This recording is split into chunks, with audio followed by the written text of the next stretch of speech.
Do you know what time it is? It's supernatural story time. And if you're easily scared, and even if you're not, there's only one thing left to do. Just turn off the lights, because these are stories that you listen to only in the dark.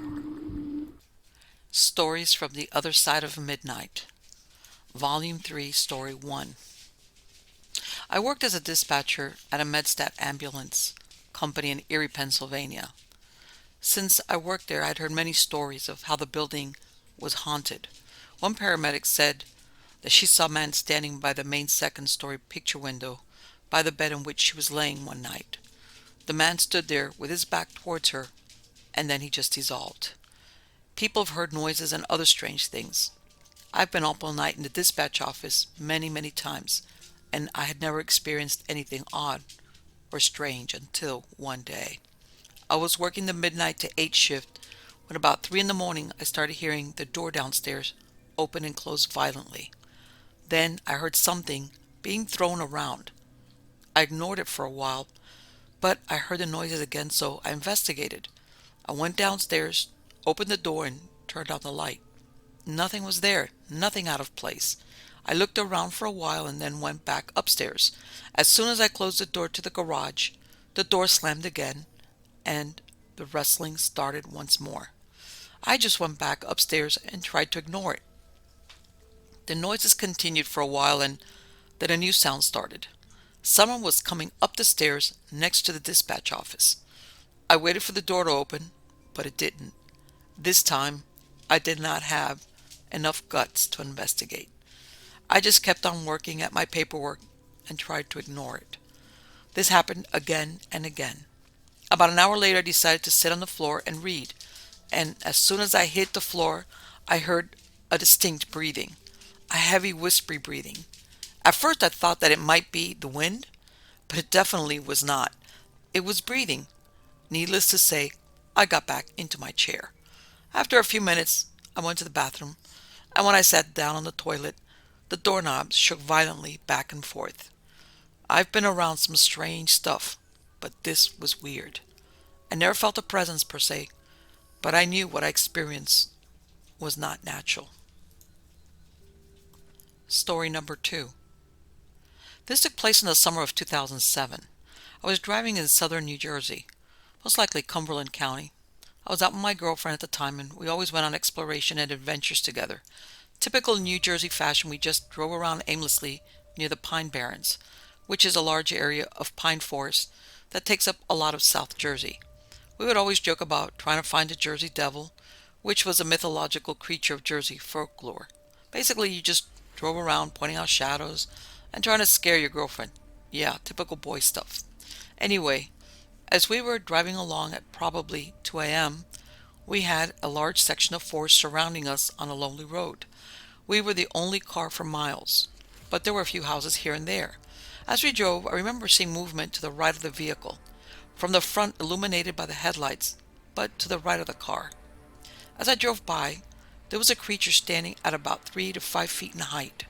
It seemed to be covered in brown hair, almost like a goat's. It had black wings that appeared to be leathery or smooth. I did not see a head, face, or anything else distinguishable. As we approached maybe a distance of 10 to 20 yards, the creature flapped its wings a few times and took off vertically, not at an angle like a plane or a bird takes off. It then disappeared as we drove past. The whole incident took maybe 3 to 5 seconds. I almost discounted it as a hallucination induced by lack of sleep or something, but my girlfriend interrupted my thought process by saying, "Did you see that?" Without hesitation, we pulled over and bailed out of the car with a flashlight. There was nothing. We looked and listened for a few minutes, but couldn't find anything. We then stopped to Google all the wildlife of New Jersey to see if we could find what we saw. No animal appeared close to what we observed. Now, I will end my story by stating I don't know what we saw that evening. I will make no assumptions. I just saw a creature I could not identify in the short time that it was observed. Now, I'm a lawman, and have seen some strange and crazy things in my time on the streets. But this is definitely the creepiest. I've never seen anything like that since, but lots of other people in New Jersey have reported similar sightings. Story number 3. My family has a history of paranormal experiences. My maternal grandparents' house has what I would call a poltergeist, but I'm not really sure. My grandfather calls it Herbie, and all it seems to do is like to knock on the walls and the doors on occasion. My paternal grandmother lived in coal mining Kentucky for a while. It's where my dad was born. They even lived in a company town, which I loved to hear about when I was little. But a friend of my grandparents, who worked in a mine with my grandfather, was there when there was a cave-in. A few weeks after the funeral, the friend knocked on the door. My grandmother answered the door and fainted when she saw who it was, being a good Southern lady. Later, in a mass sighting, I guess, the friend showed up at a church meeting, where most of the town met, dressed in the torn rags he had been dressed in when the cave collapsed. Also, one of my aunts lived with my grandmother until she died. When she turned the room into her own little library a year or so later, she was reading one night, and she looked up and saw my grandmother sitting in a chair across from her sewing. She even spoke, said, my aunt saying, "Go on reading, honey." When I was 19 years old, I'd lived in 3 houses up to that time. The first house we lived in had a ghost cow. Don't laugh. We lived next to a dairy farm, and every once in a while my parents would see a cow out in the yard.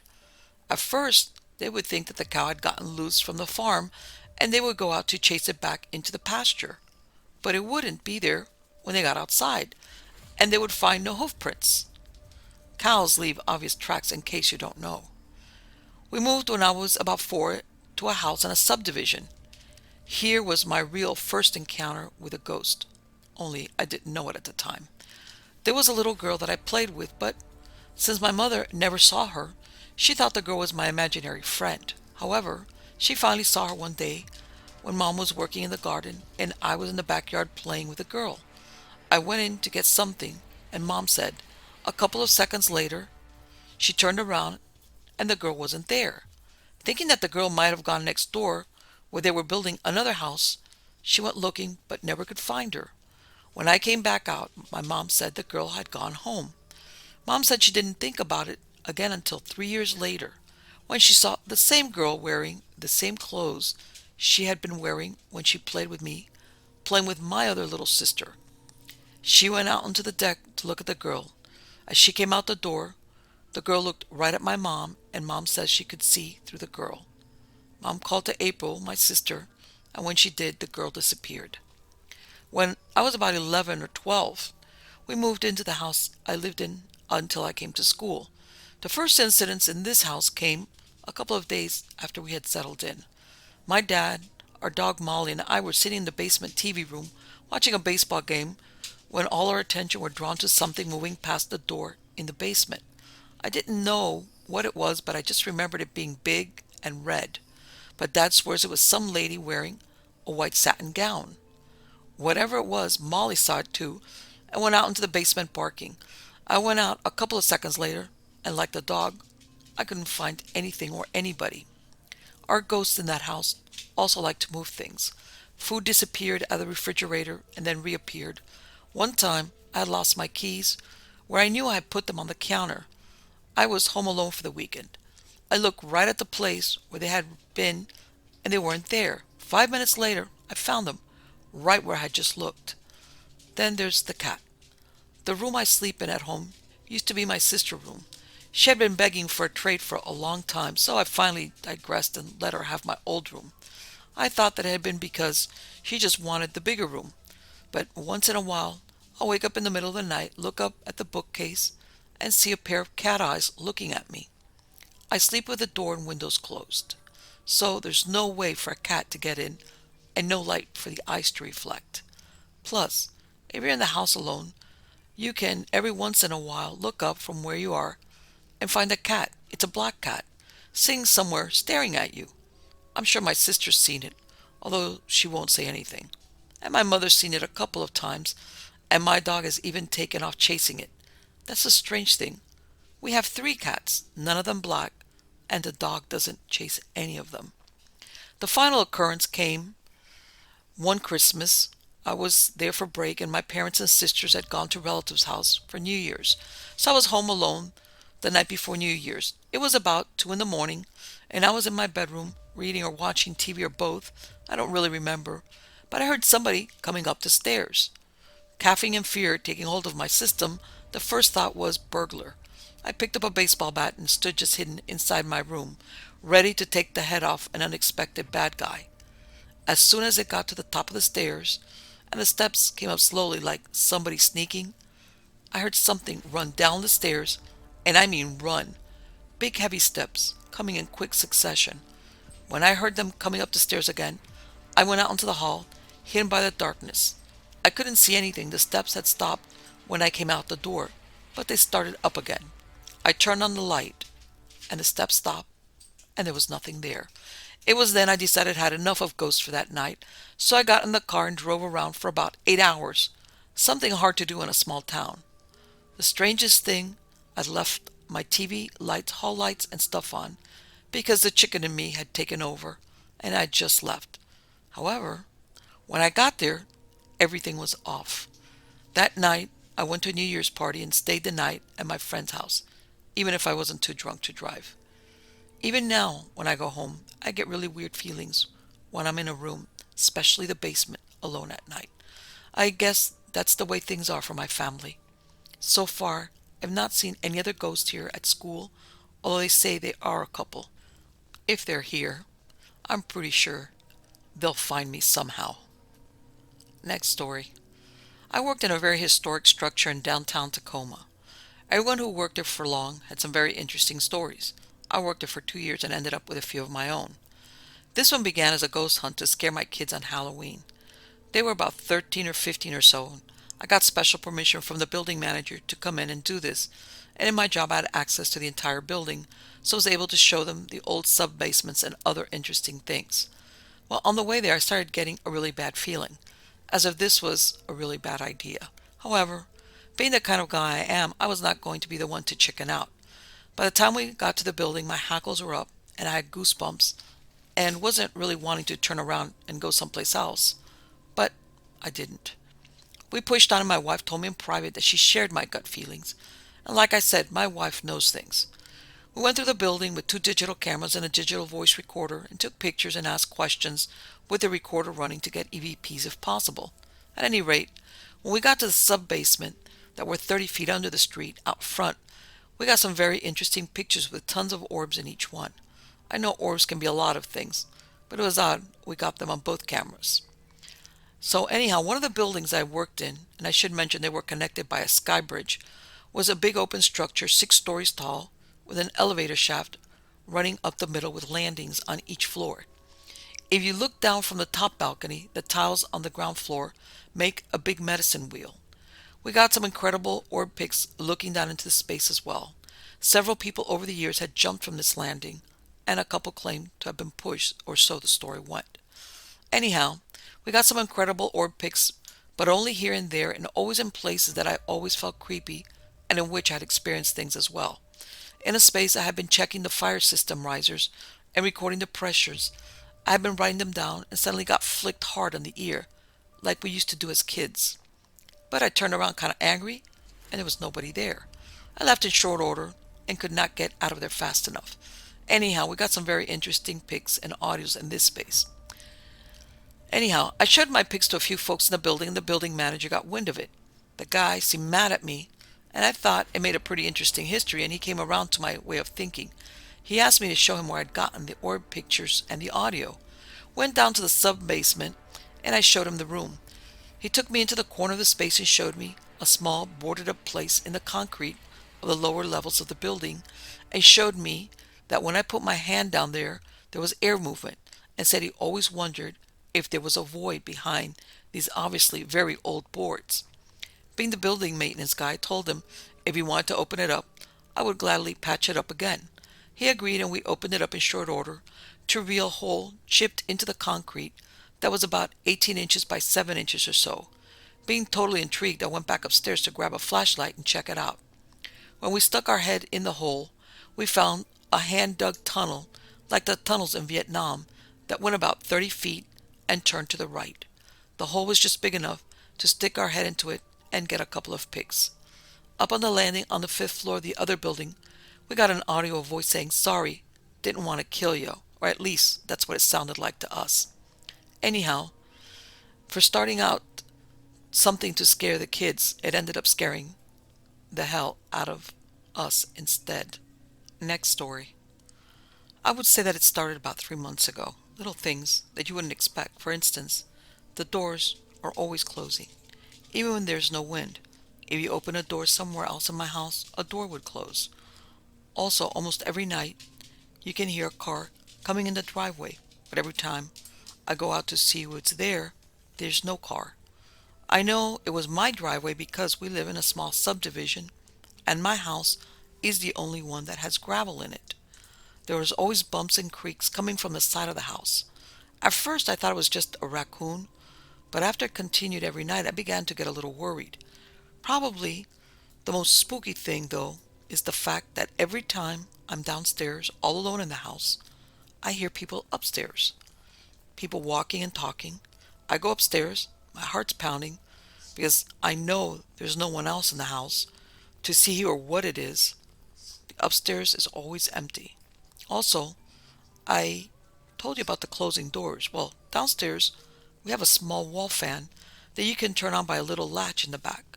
Anyway, you usually don't want to close that downstairs door because when you do, the fan automatically comes on. This happened a couple of days ago.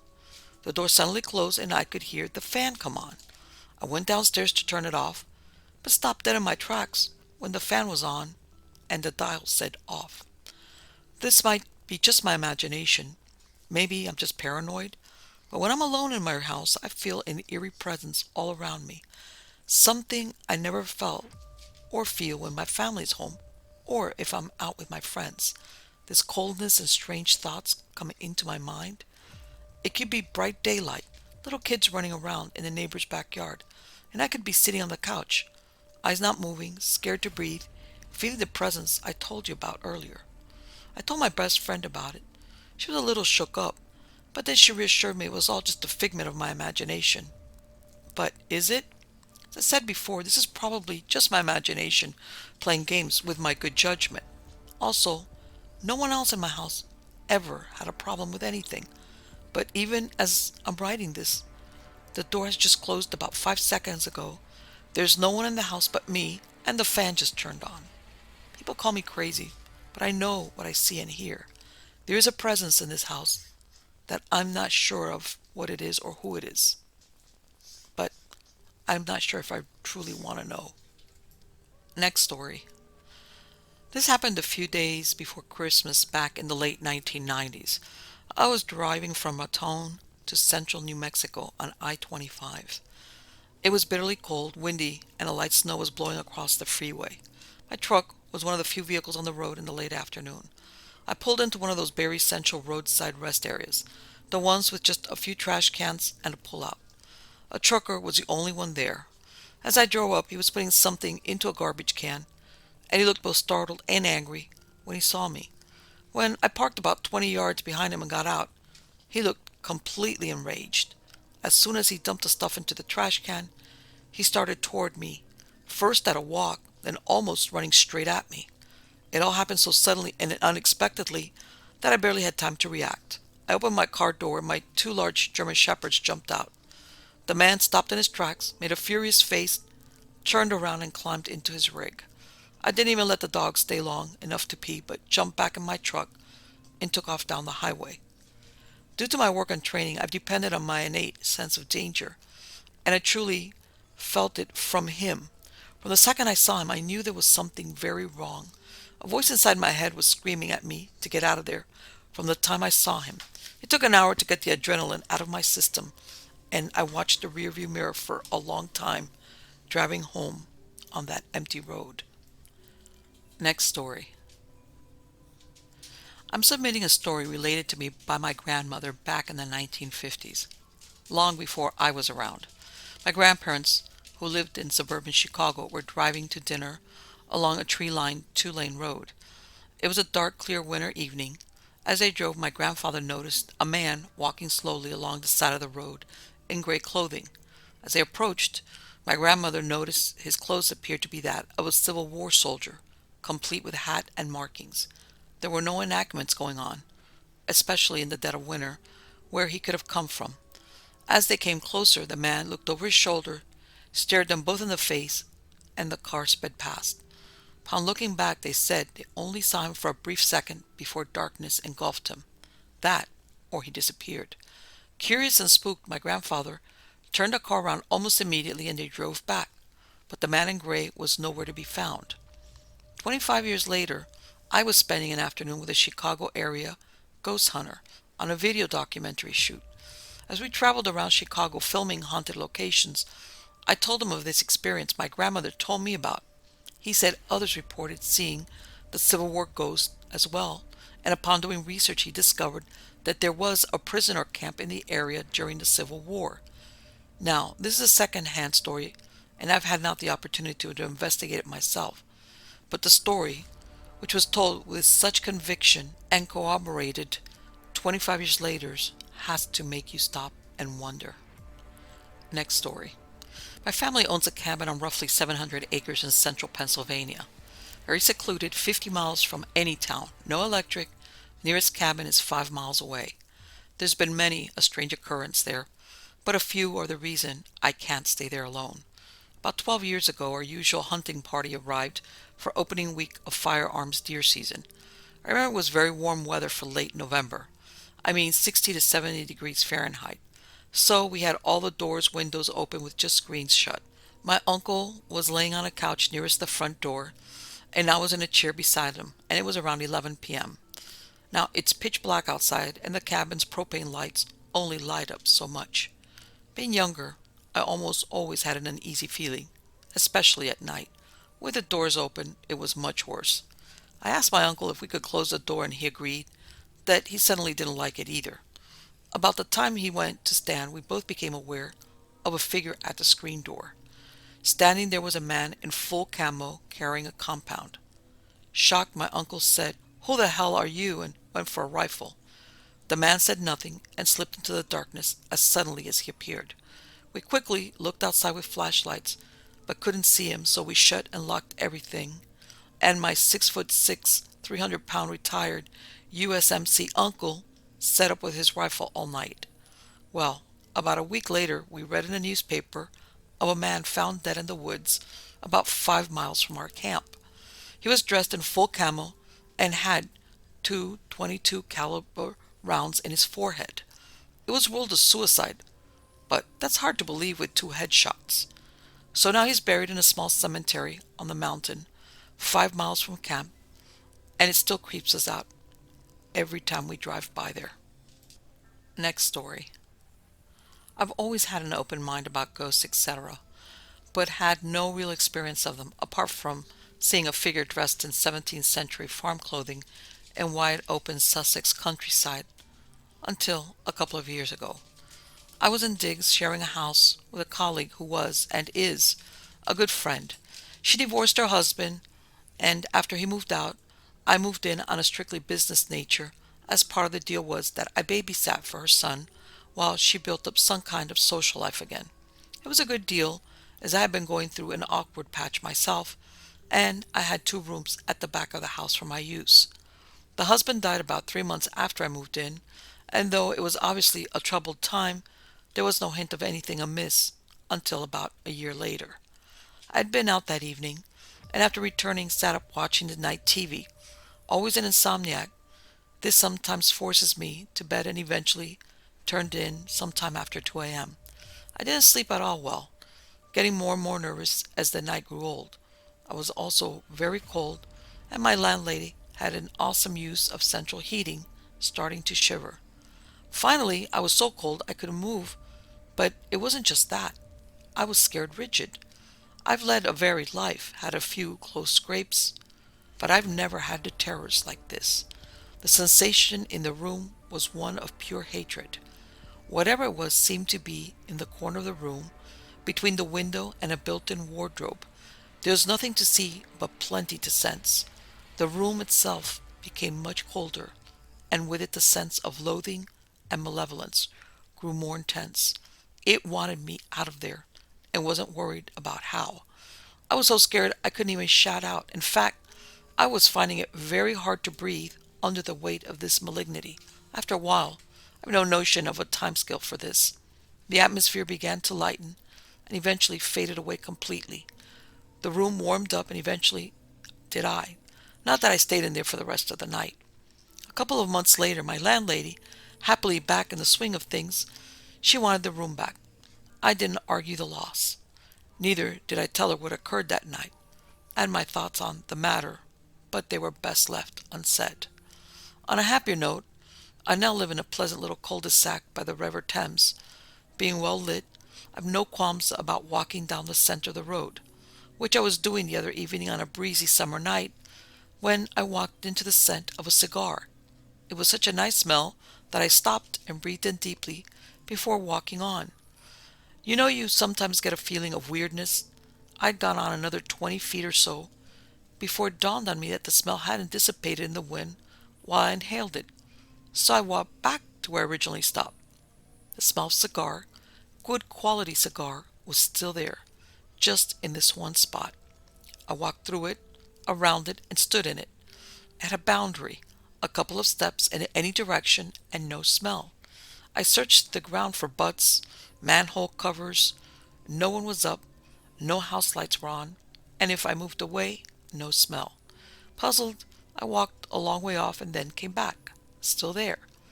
Not there in the morning, though, as I went to work. The funny thing is, it was such a friendly, homely smell, I couldn't help but smile when breathing it in. Yes, I know what it sounds like. No terrorist was this at all, unlike that other experience. Next story. Back in about 1971 or 1970, 7 of us went camping, well, really partying up in northern Minnesota on one of the guys' lakeshore properties. It was a small lake, only about 4 cabins scattered around, and they were planning to build a cabin there the following summer. The land had been bulldozed and cleared, and this was in the early spring during Easter break. There was still snow on the ground, but it was melting, and rained most of the days we camped there in tents. A small stream slowly brought the runoff down to the lake, about 50 yards. It ran right alongside where our tents were staked. On our last morning there, I was the first one awake at about 5 a.m. As I crawled out of my tent, my hands were coated in black mud from the wet ground. I walked over to the stream to wash them, and there in front of my face was a fresh track in the shallow water. The slow-moving water was just at that moment breaking up the edges of the track, so I knew it was fresh, probably made within a few minutes. The hair on my neck sprang up instinctively. That's the first time that's ever happened to me, and I thought it was strange. It looked just like the Bigfoot tracks you see pictures of, human-looking only, huge. I was thinking to myself, who would be walking around in these temperatures barefoot? The track was leading away from my tent, and as I looked around, I couldn't see any other tracks leading to or away from it. So whatever it was had a huge stride to come down about a 5-foot bank on each side of the stream without leaving any other tracks, not even a slide mark. The track was right in the middle. As the other guys gradually woke up, we packed up. I asked them if anyone had been down there, and they all said they hadn't. None of us had feet that big or a stride that long. Back then, I was more of a skeptic, thinking that if they existed, it would be more on the West Coast and the Pacific Northwest area. I thought maybe a demented hillbilly or hermit, which, knowing what I know now, is maybe even more scarier. Next story. I was in the 4th grade when things started getting weird at my best friend's house. After they had their attic made into 2 bedrooms is when things started happening. It started off with just a few loud bumps from behind the walls where a long crawl space was before. It had been closed off by the guys who were hired to work on the house. We'd been back there before, and it did go behind the walls. After the bumps and thuds, there would be loud crashes and knocking. That seemed unusual, but it wasn't really all that scary. In the 5th grade, nothing strange really ever happened. But in the 6th grade, I think I saw a ghost. I used to ride my bike to my friend's house and sit out in the driveway until she came out. Then we would ride our bikes to school. One particular morning, I was standing in the driveway and I glanced up at the window that faced over the driveway. The window in my friend's room. It was dark, no lights on, when all of a sudden the lights were on and there was a figure in the window. It was wrapped in a towel, a yellow towel. I could only see one eye, none of the other facial features that were supposed to be there. It had dark hair that was greased up into a spike. I just stared at it until the lights went out and it disappeared. I know it wasn't my friend because 2 minutes later she was outside and all ready for school. No hair. In the 7th grade, she and her mom didn't live there, only her dad did. But then he moved elsewhere and they moved back into the house the summer before 8th grade. I never really went over there that much, but when I would spend the night, freaky stuff would happen.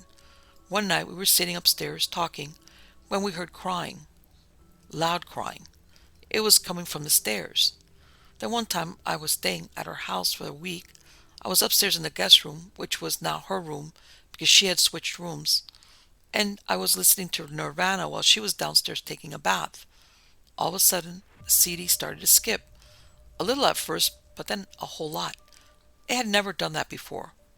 Then I heard footsteps on the stairs. Really heavy ones, like someone was banging them down purposely. I ran out there, and there was no one there. So I ran downstairs and watched TV with her mom. The last incident happened in May of 1995. We had gone to her house right after school, and we were sitting downstairs doing our homework. We were quietly working when we heard singing. It was coming from upstairs, kind of opera-like.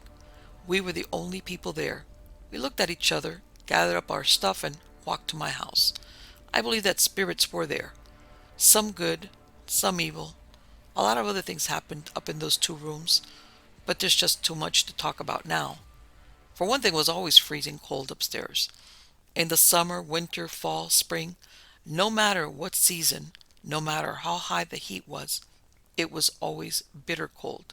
She and her mom moved to Nevada in the summer, and now their house, they're supposedly haunted also. But so far as what happened here, that was everything.